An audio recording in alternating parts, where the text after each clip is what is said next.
Good evening, Professor Spooner. Good afternoon, Frank, or good evening. I think that the news that's got the most attention over this past week is the unrest in Iran, and unfortunately, it gets very badly reported in Western media, and especially, I think, in American media. And it's amusing that the Supreme Leader has said that it's all due to enemies, by which he means, of course, what Trump keeps saying about Iran. And that may not be completely unconnected, but it's certainly not the main factor. But it's very interesting to watch what's going on in Iran, because it's beginning to be called the Persian Spring, but it's really very different from the Arab Spring. And it should provide an opportunity, if enough pictures are shown, for people in the West to see how different Iran is from the Arab countries. And it's interesting, of course, that people reporting on it here keep linking it to what happened in 2009, Right. and the way that was dealt with.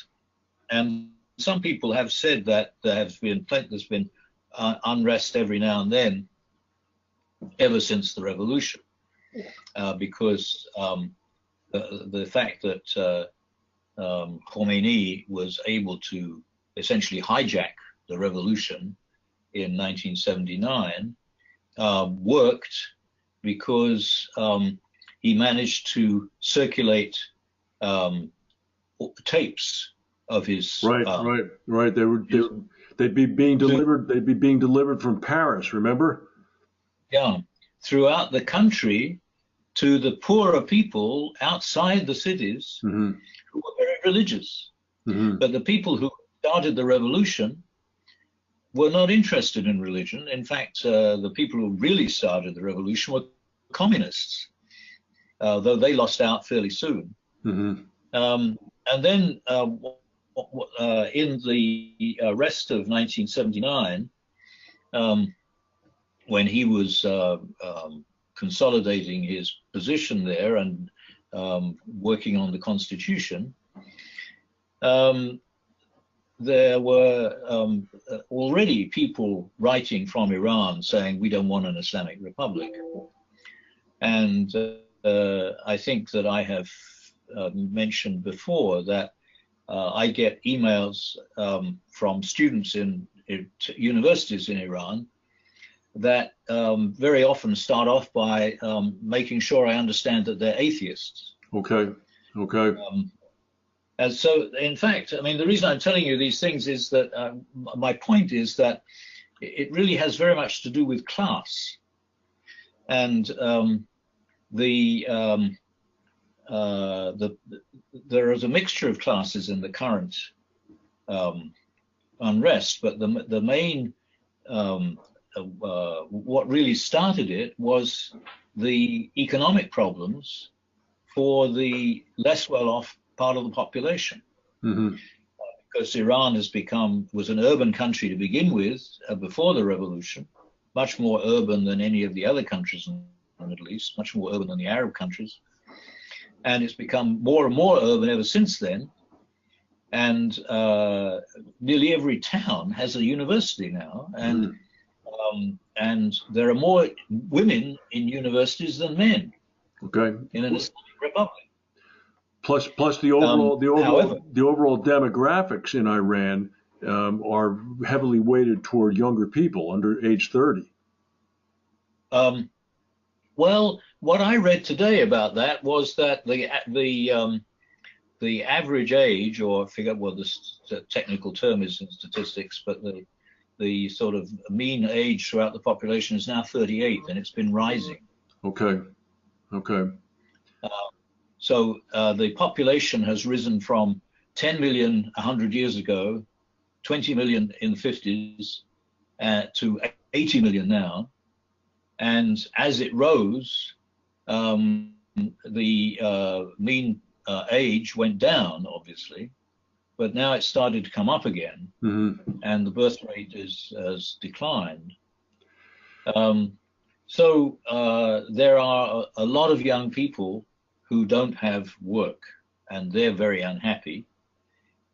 And largely the reason they don't have work is the result of the sanctions. Right. And they're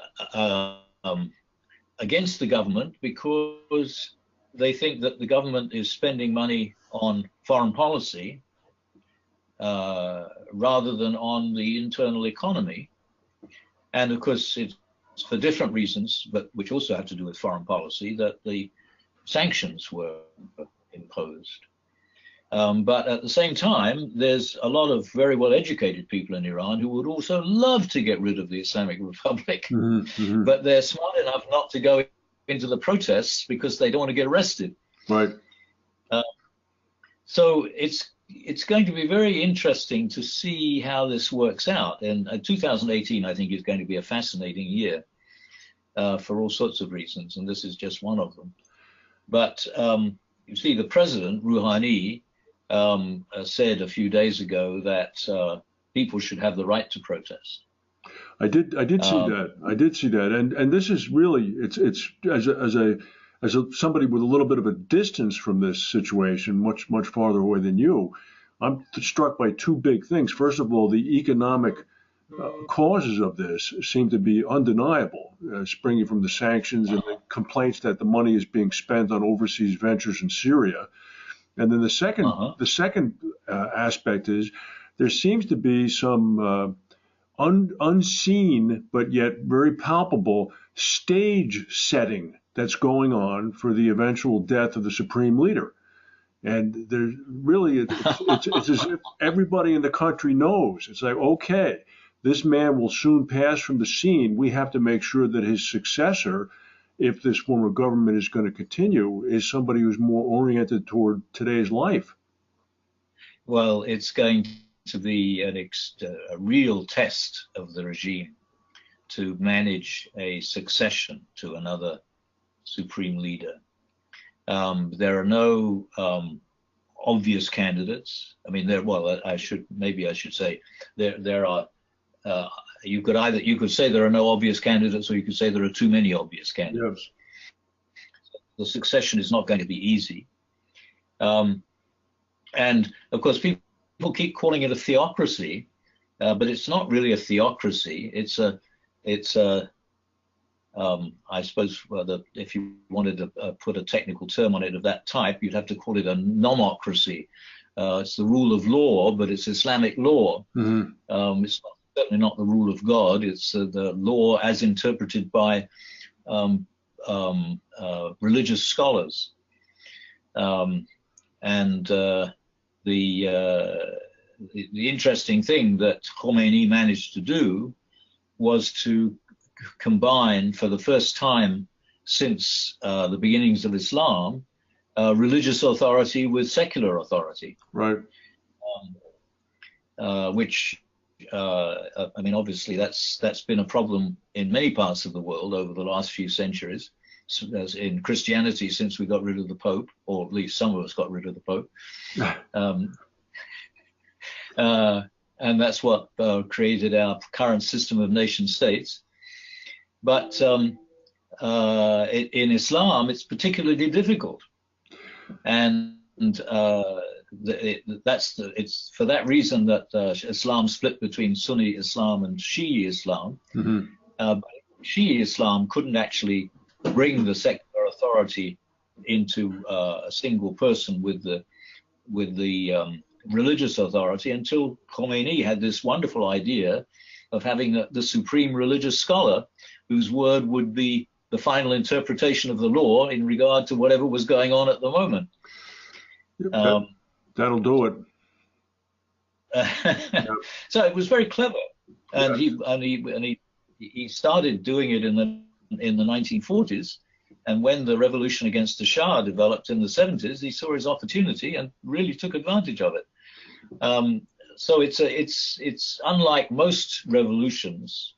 It's really intellectually very interesting, And the only problem is, do people really care so much about religious authority as they do about secular authority now, in the way that they did when he started it? Mm-hmm. Because secular authority will always be a problem, but religious authority may cease to be important for people. Anyway, what's it got to do with globalization? Well, the people who started the revolution would not have started a revolution in the 1970s. They were in the 1970s. What made it possible for Khomeini to hijack the revolution was religion. Mm-hmm. He appealed to the religious classes, which was the majority of the population. But that probably won't work anymore. No. And the same people are very much more globally aware than they used to be. And so they're rebelling not because they want religion, but because they want a better economy. And the religious classes who are really in charge of the regime have been unable to put together the potential of the Iranian economy with the effects of the sanctions. It's going to be a very difficult next several months for the religious controlling group there. I don't know how they're going to do it, as you pointed out. The one positive aspect that I hadn't considered that you did mention is that, assuming the pictures and the video clips get out to the West, it will in fact present Iran as a very different place from other quote unquote Arab countries, which of course Iran is not an Arab country, and it's the only functioning democracy in the area other than Israel. Yeah. I'm sorry, I forgot what I was going to say now. The best thing that the American president could do would be to help the economy, because then the people who are not so well off would get more power and be much more able to demand their rights in a more secular democratic state than they are able to at the moment. But I'm afraid that what American policy at the moment is probably the opposite of that. Yeah, well, I mean, unless we reassign some of that money we just cut off to Pakistan to Tehran. Well, that's another disaster. Yeah. It'll be interesting if they really do that, to see what happens to Pakistan, because if Pakistan folds, then that's going to be much worse for American foreign policy and American interests than if it's successful. And the reason for stopping the aid and stopping the aid to the Palestinians, for that matter, is that people aren't doing what America expects them to do. Mm-hmm. But unfortunately for America, it's not always easy for people to do the things that America would like them to do. Yeah. So, I mean, I think there's generally a problem between American foreign policy and what's going on globally. Well, it's never been so starkly presented as now, however. No. And the reason that it's more obvious now is the result of the rise in global awareness, so that people are expressing opinions much more forcefully now. People who would never have expressed their opinions before. Well, that'll draw a line under the Iran situation, at least for a week. I'll tell you, it sort of snuck up out of nowhere, didn't it? Yeah. So it's going to be very interesting to see what happens now. And I think that it's very important to remember, whatever happens every day, that it is part of what's going on globally in the accelerating rate of social change everywhere. Because everything is so much more closely connected now than it was before. The Arab Spring, we were told, wouldn't have been the same without smartphones. No. But what people have now started to call the Persian Spring, apparently depended on an app that I didn't know anything about called Telegram. Telegram. I'm only familiar with it in the context of reading about it from the protest. So